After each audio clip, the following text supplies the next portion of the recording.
Welcome to the Exam Study Expert Podcast, helping you ace your exams at school and university through the psychology of high performance and the science of studying smarter, not harder. It's my pleasure to introduce your host, the Cambridge-trained memory psychologist and exam success coach, William Wadsworth. Hello and welcome to the show. Today I want to share some top tips for finding balance in a holiday season. If you're listening to this at time of broadcast, this episode obviously has a nice seasonal vibe to it, but what we're talking about today applies to any period of holiday or downtime. That said, I'm going to be tackling the main ideas for today, each with a little festive tune attached to each one. I know the slight festive theming might play a little bit oddly if you're listening to this particular episode in the middle of summer as an archive episode, but for once I'm going to indulge myself and go with that for what is the final episode of this particular calendar year. So, I think there are four big challenges that I myself and many of the students and scholars I teach come up against in the holidays. These are taming overambitious expectations, managing relationships, navigating distractions, and switching off. Let's tackle each in turn, as I say, with the help of a little festive tune for each of them. Number one is about overambitious expectations, and our theme song for this one is All I Want for Christmas. All I want for Christmas is to have finished all my coursework, to have caught up on all the lectures I didn't quite understand at the time, to have applied for 20 jobs, to have caught up on my academic reading, to have caught up on testing all the flashcards I forgot to make. Don't do that. Keep testing your flashcards as you go along. To have written a novel. You know, all these things that when you're in the thick of a term or semester or year, juggling a demanding day job, you know, it's tempting to think that when a bit of slack time rolls around at the holidays, that slack time will just magically absorb all the stuff that you've not been getting round to. But here's the thing, it won't. I've got good news and bad news. The bad news is clearly that list I mentioned above, I wouldn't get that list done even in 2 months, let alone the 2 weeks I might have at Christmas. I just cannot do everything. The good news, though, is that I get to decide what I get done, provided I think about it properly and don't start picking tasks at random or based on what I feel like. I can't do everything, but I could do anything, and I get to choose what that is. So, manage your expectations and get clear on your priorities as the holiday kicks off to avoid either disappointment or a last-minute scramble as you realise there's something really, really important that you've left off. So, ask yourself, what are the absolute top priority tasks such that if you did nothing else this holiday, you'd still feel like you used your holiday time sensibly? What are the things that you can definitely park for a later day? So even if the thought of deprioritising them is a little uncomfortable, you know that they're less important to achieving your core goals, at least at the moment. And then what's kind of in the middle? Like what would be kind of great to get it done if you have time, but you know, it's not going to be the end of the world if you don't get to these things. So you could even write out your tasks, your ideas for what you want to achieve on Post-it notes and then sort them into those 3 columns, the ones that are must do, the ones that are in the middle, kind of nice to do, and the ones that you think, actually, I think I might just park that one, at least for now. With a nice clear set of priorities, you're much less likely to hit the final few days of holidays blues or mad panic when you realise that you still have a bunch of essential tasks to take care of and you're running out of time. Rather, you'll be much more likely to end your holiday feeling suitably caught up, both on sleep as well as on your most crucial study tasks. Number 2. Don't they know it's Christmas and that I've got work to do? One of the challenges of the holiday season is managing relationships with those around you who may have different priorities. The key here, as actually generally is so often the key to healthy relationships, is clear boundaries. Clear boundaries, clear mutual expectations. Here are just a couple of examples of what this boundary setting, expectation aligning might look like in your home.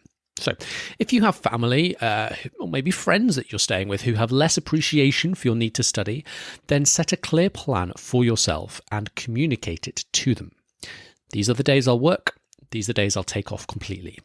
And when it's a study day, when it's a work day, I'll work from 8 a.m. to 1 p.m. with breaks. or whatever it is, and then spend the rest of the day together. You set the schedule that's right for you, whether it's 20 minutes, 2 hours, 5 hours, whatever you're doing each day. But decide on your schedule. What's it going to be?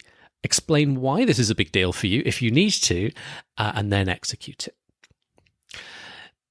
If you are an adult studying and you're a parent, or maybe you're a student and you've got young children around the house that might be excited to play with you, there's always a challenge communicating boundaries to young children, but it's still possible to do something. So, for example, I am now a proud father of a couple of small girls. Our eldest is 3 years old, and she is learning about what it means when Daddy's office door is closed, and she's doing quite well, to be fair. When she's a touch older, we might start to teach her about telling the time, and when the little hand is on the number 6, Daddy will be finished and we can play. Things like that.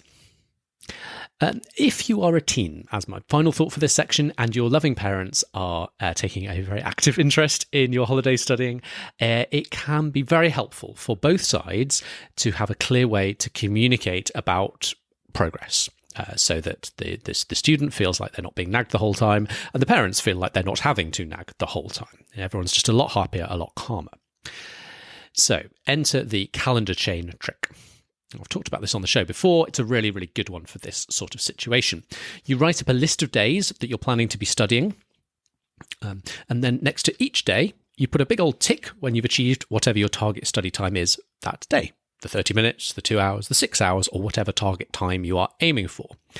That way, you get to publicly celebrate your achievement each day by placing that tick on the calendar chain in the public place, on the fridge or in the hallway, without even a word being spoken. Everyone just implicitly now understands that you are on track and you've achieved what you set out to do that day. A variant on this is writing in a time-studied number, like you put next to each date the number of hours you studied, 1 hour or 2 hours or 4 hours or whatever it is next to each day. And again, you might want to agree as a family what good looks like. So, you're aiming for 2 hours, but some days you may get 3 or 4 done, or whatever's right for you, so that everyone's on the same page in terms of what success looks like.